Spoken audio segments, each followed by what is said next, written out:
And now, please welcome Mike Karanikolas and Michael Mente, co-founders and co-CEOs of Revolve Clothing, and Sapna Maheshwari, senior business reporter at BuzzFeed News. Started from the bottom, now we're here. Started from the bottom, now my whole team here. Started from the bottom, now we're here. Started from the bottom, now the whole team here. Started from the bottom, now we're here. Started from the bottom, now my whole team in. Started from the bottom, now we're here. Started from the bottom, now the whole team here. I didn't care, I didn't care, I didn't care, I didn't care, I didn't care, I didn't care, I didn't care, I didn't care. All right, so hi everyone. We're here with Revolve's Mike and Michael. Hello. Hi, thanks for having us. So how many people here know what Revolve is or have been to revolve.com? All right, so Not enough yet. pretty good showing, not enough. Maybe we can start and you guys can talk a little bit about what Revolve is and how you became what you are today. Perfect. Yeah. So Revolve is a fashion e-commerce website. We sell clothing primarily to millennials in their 20s and 30s. It's young, fun, fashionable, and premium upscale clothing. And we've been in business for 13 years, a little under the radar for most of those years. We were actually self-funded for the first 10. We founded the company with $50,000 that Michael and I had saved up together a couple years out of college. And we actually grew it into a $100 million business bootstrapped for the first 10 years. 3 years ago, we took on an investment partner for the first time, and I think since then, our sales have exploded even more than they were before, and we've become a lot higher profile, and so here we sit today. Yes, and Revolve makes more than $400 million in revenue a year, and you guys are something rare for a startup. You're profitable. Yes, real profits, right? Government checks every year, except for 1 year, 2008, so truly profitable. Which is understandable, 2008. Yeah. So you market to millennials. I'm a millennial. I write for a millennial website. Just looking down at my tag, that's not here. Tell me about your core customer. Who is this person? Our core customer? Yeah. So our core customer, again, she's in her 20s and 30s. She's very fashionable. She's young. She's fun. She's sexy. She's very social. She's vibrant. And she's looking for something special and unique that she can't get from traditional retailers. And I think that's where we've really excelled and succeeded, that we've been able to provide that for her. With millennials, research shows that big mass market brands actually turn them off. So something that used to be a very big asset when you're trying to sell and market your brand to consumers and get them to buy has now become a liability. So we've really turned that into a strength of ours, and that's really what we specialize in, is emerging designers, micro labels, unique, special, hard-to-find pieces that she can find at Revolve that are very difficult to find anywhere else. And it's critical to today's consumer, to the millennials, to have access to this kind of product because her world has changed compared to the world of her parents. If you think about what the world looked like 10, 15, 20 years ago, consumers might have a social circle of a couple dozen people, friends, acquaintances that they saw on any kind of regular or semi-regular basis. The world today is starkly different. Consumers, particularly younger ones, have social circles of hundreds, if not thousands, in their various social media circles.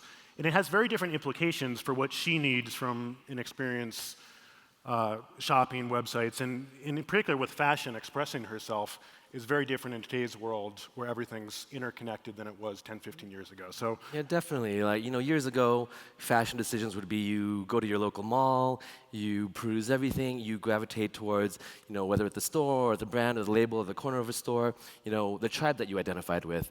And wearing the same thing as someone else was really a social signal of, you're cool, I'm cool, we belong together.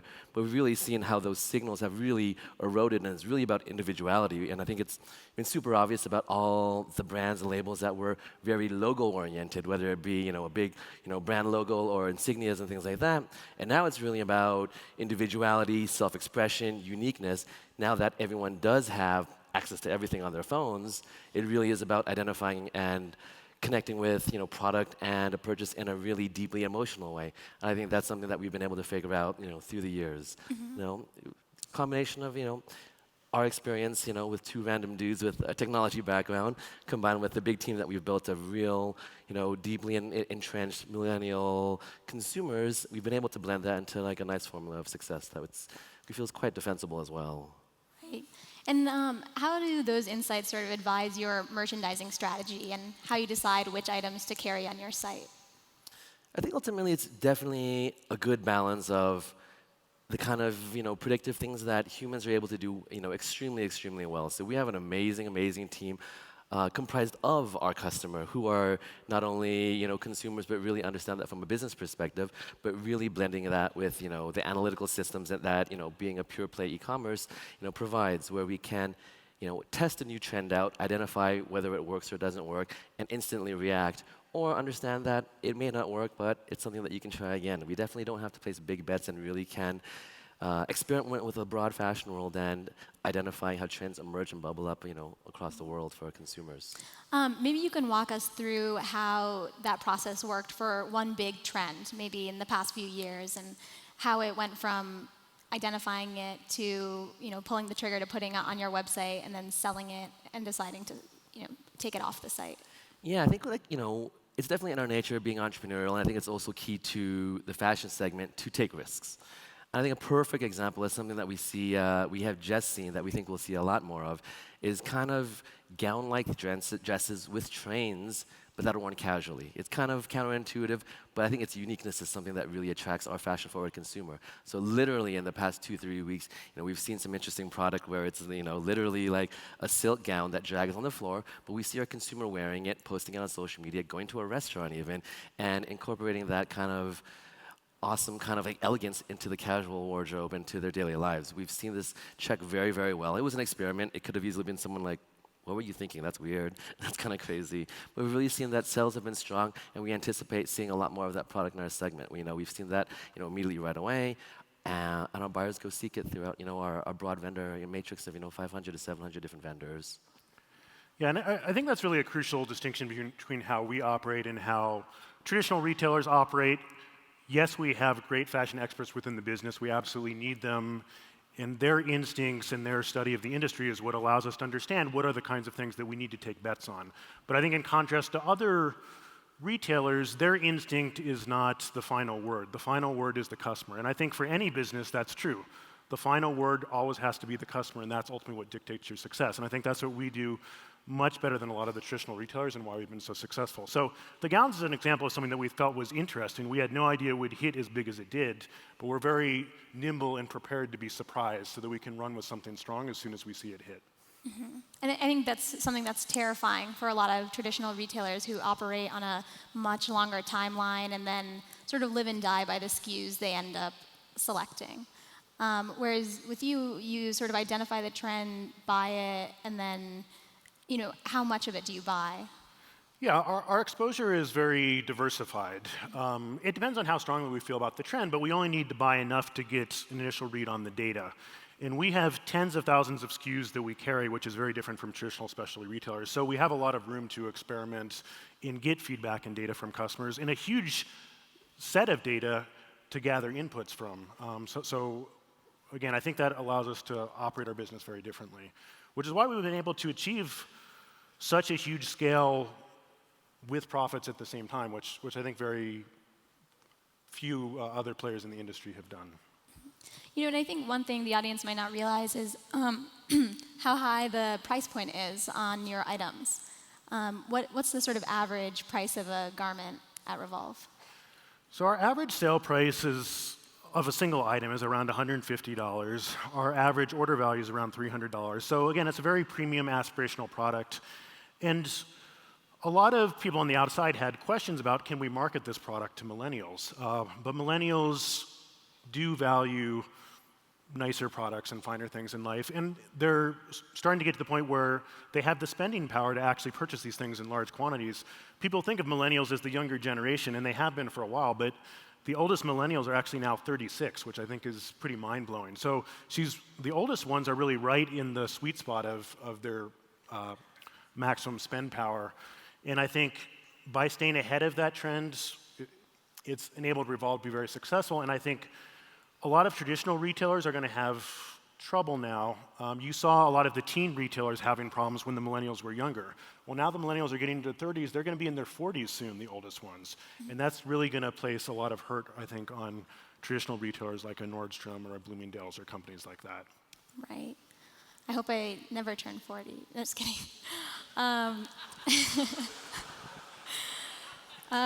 So one interesting thing I think with you all is your private label strategy. So private label, of course, with Amazon moving into that for clothing and lots of other items is, I think, a hot topic right now at the conference. The way you've approached private label is a little bit different than other retailers. So maybe walk us through that. I think it's important, it's very important to us that we don't have a private label strategy. I think we have a portfolio brand strategy. Traditional private label, as we've seen, as a Nordstrom would do, would come in with the entry-level price point, knock off their own designers, have nice margins, but really lose the essence of that branded product. And for us, what we're able to do is build brands within-house with the existing infrastructure that we do have. We don't know that millennial customer really, of course, as always, will be price conscious, as everyone will be, but really what's important to them is to really have since they do have access to everything, really have a deep emotional connection with the product that they're purchasing, the label on their clothes, and what it means to them, because it's really easy to, purchase everything. So what we've been able to do is create the infrastructure and the environment to nurture emerging designers, which is very much a part of the Revolve ethos. It's not about the big brands, but it's about these interesting emerging designers with a unique perspective, kind of filtered through kind of our Revolve filter. And we've been able to develop, 7 lines, thus far, all that have been, quite massive hits. The other most important thing that's, super interesting is that these are not only exclusive to Revolve. There are definitely exclusive elements that we create for ourselves, but also, not to pick on Nordstrom, but they also seek our product out as well. So Nordstrom is actually a distributor of a good portion of our 7 brands as well. We sell to Nordstrom, we sell to Saks, we sell to Neiman's, a couple other online competitors as well. And it's really legitimate brands connecting with consumers that we see other retailers want as well. That combination of providing that infrastructure, the integration of our knowledge of a consumer, as well as great product, of course, at the end of the day, has really, really been successful for us. It's grown from 4% to 20% of our business in a year, which is kind of mind-blowing to us as well, and it's really transforming the way we do business. Yeah, and I think there's a couple of really interesting stats about our portfolio brands that highlight how they're different. So one is the way in which they're priced. They're actually priced similar to, and actually technically at a slight premium to the rest of the product on our website, which already differentiates it from a typical strategy. Now, you can't price higher and get sales unless you have something to offer. And those things that those brands have to offer are very different from traditional private label and house brands. And that is that they have their own life and inspiration and feel and marketing of their own. We market these brands outside of the business. We do huge marketing activations with them, and they drive traffic to our website. Our top brands driving traffic to our website are actually the brands that we own. Consumers are out searching for them. And I think the strategy has been enabled by the shift in consumer preference away from mass market brands. It used to be an asset from a sales perspective to have a big mass market brand. That was what everyone wanted. Now it's a liability, particularly with millennials and the younger generation. It's a liability to be too big and mass. They're looking for micro labels, emerging designers, special pieces, unique things that they can't find elsewhere. So it's become very easy for us to take our existing expertise in fashion and craft these great brand stories around them, support them with their own marketing initiatives in life, and it's been transformational to the business. 7 out of our top 11 selling brands are the 7 portfolio brands that we carry, including the top several brands. They're the portfolio brands that we carry. And they're getting there not from us overly promoting them on our website, because they're great product that consumers are seeking out and desiring. And it's been transformational to our business. I think you will see this in other verticals as well, because I think the same strategy of developing your own micro labels that have more of a life to them than a typical private label or house brand, which is not that interesting, I think it can be applied to a lot of other verticals. So I think over the course of the next several years, certainly 5 years, you're going to see it applied elsewhere, because it's been hugely successful for us. There's a lot of talk about, Amazon private label, and I think it's a little bit more old school of entry-level compete on price. What we've seen with our brands is there's definitely a heart, a soul, a spirit, a team, a person really behind them. And majority of our fashion lines have, like really robust focus, brand ethos and marketing efforts that really show. Majority of them have bigger Instagram followings than Amazon Fashion as a whole have. They really have that voice of the consumer and a connection, and ultimately ties back with great product and has resulted in a great success thus far. And that's pretty huge. And I think that's really interesting. You use that as a way to get in front of consumers at sort of trusted retailers like Nordstrom and so on. And I mean, have you used anything else to get into the brick and mortar space? You've done something interesting there as well, right? You've opened a showroom or of sorts.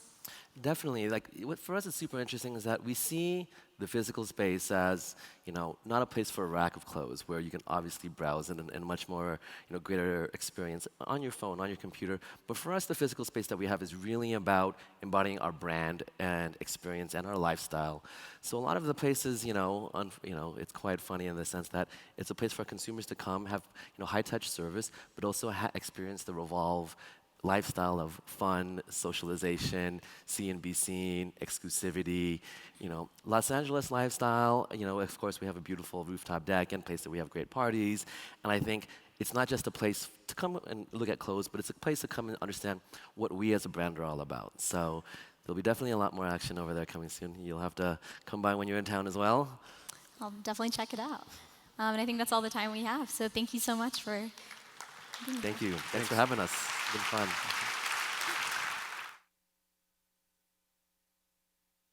Thank you, Mike, Michael, and Sapna.